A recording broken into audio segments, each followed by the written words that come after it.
It has been nearly a year and a half since Hurricane Maria devastated the island of Puerto Rico, a place we have spent so much time in reporting on what's happening there. And they're continuing to face a crisis as it pertains to the morgue.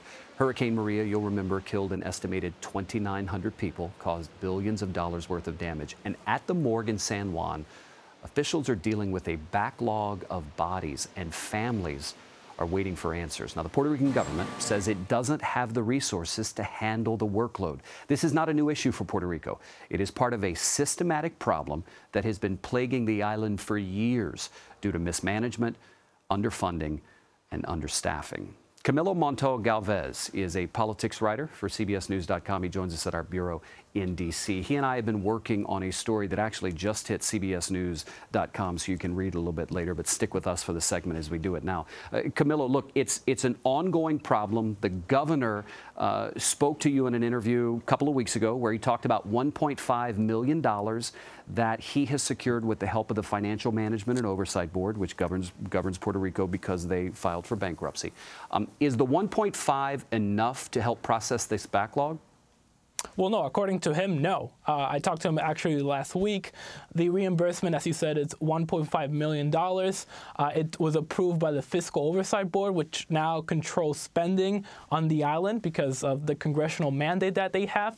But he told me that it is not enough. The governor said that it will only help them recruit temporary contractors for the Forensic Institute. And obviously the problem is the backlog of bodies, and they need more manpower, more forensic staff, and more pathologists there. And he says this will obviously be very helpful in the short term, but long term, they need more funds to hire full-time staff. Part of the problem is actually retaining the people they do have and then attracting folks to come to the island to actually work there. FEMA just denied the government. That's right. Because the government had made a request to FEMA, hey, can you come help us process the backlog? FEMA did that last year. They sent in a team of pathologists, cleared the backlog. Now there's another backlog. Why did FEMA deny the government their request to do it again? Well, let's talk about the first time they deployed this unit, right, which is an outfit of forensic doctors and experts that FEMA has at their disposal whenever there's a disaster, either on the mainland or in one of the territories like Puerto Rico. So they deployed it because of Hurricane Maria and Hurricane Irma, right? But in this case, they said they denied it explicitly because there was no immediate threat that stemmed from a disaster.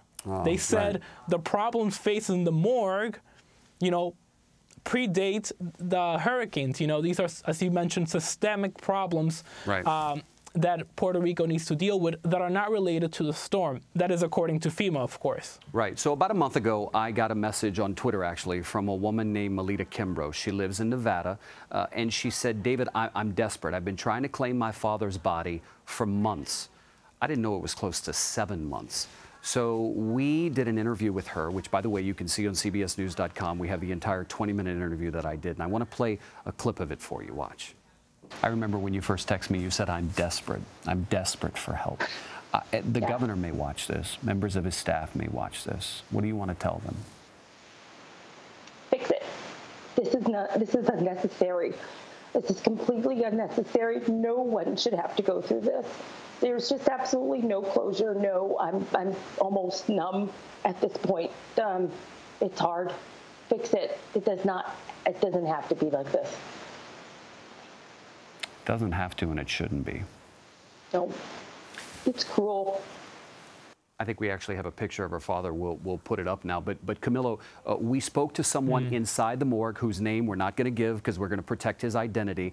What is he saying now that they're going to do based on the calls that we made to the morgue? Well, he acknowledges all the problems that we've been reporting, David. He says they receive between 20 and 30 bodies each day, and that on some occasions there's only one pathologist for the entire island. Let's remember that this morgue serves the approximately 3.2 million U.S. residents in Puerto Rico, only this one morgue in San Juan.